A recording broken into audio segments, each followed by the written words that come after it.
शङ्करं करुणाकरम्। ब्रूहि वल्लभ साधूनां दरिद्राणां कुटुम्बिनां दरिद्रदलनोपाय मञ्जसैव धनप्रदम्। पूजयन् पार्वती वाक्यं मिदमाह महेश्वरः। उचितं जगदम्बासि तव भूतानुकम्पया। ससीतं सानुजं रामं साञ्जनेयं सहानुगं प्रणम्य परमानन्दं वक्ष्येऽहं स्तोत्रमुत्तमम्। धनदं श्रद्दधानानां सद्यः सुलभकारकं योगक्षेमकरं सत्यं सत्यमेव वचो मम। पठन्तः पाठयन्तोऽपि ब्राह्मणैरास्तिकोत्तमैः धनलाभो भवेदाशु नाशमेति दरिद्रता।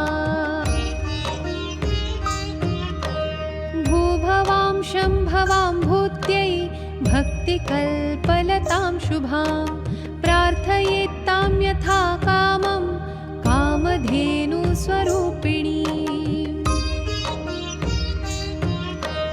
धर्मदे धनदे देवी दानशीले दयाकरे त्वं प्रसीद महेशानि यदर्थं प्रार्थयाम्यहम्।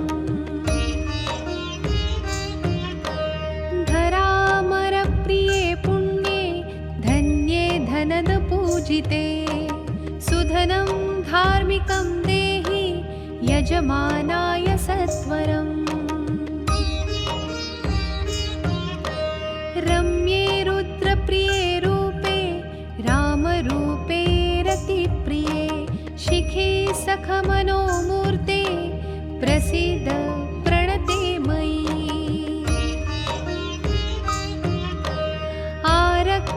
आरक्तचरणाम्भोजे सिद्धि सर्वार्थदायिके दिव्याम्बरधरे दिव्ये दिव्यमाल्योपशोभिते।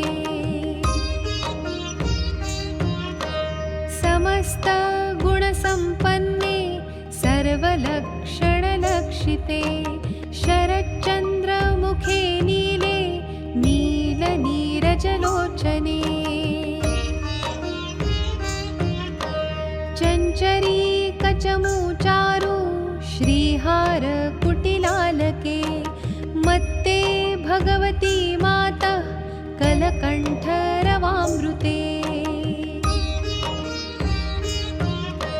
हासावलोकनैर्दिव्यैर्भक्तचिन्तापहारिके रूपलावण्यतारुण्य कारुण्यगुणभाजने। क्वणत्कङ्कणमञ्जीरे लसल्लीलाकराम्बुजे रुद्रप्रकाशिते तत्त्वे धर्माधारे धरालये।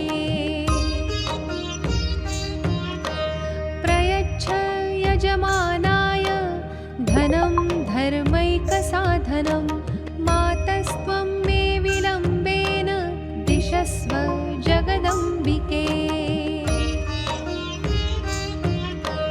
कृपया करुणागारे प्रार्थितं कुरु मे शुभे वसुधे वसुधारूपे वसुवासववन्दिते।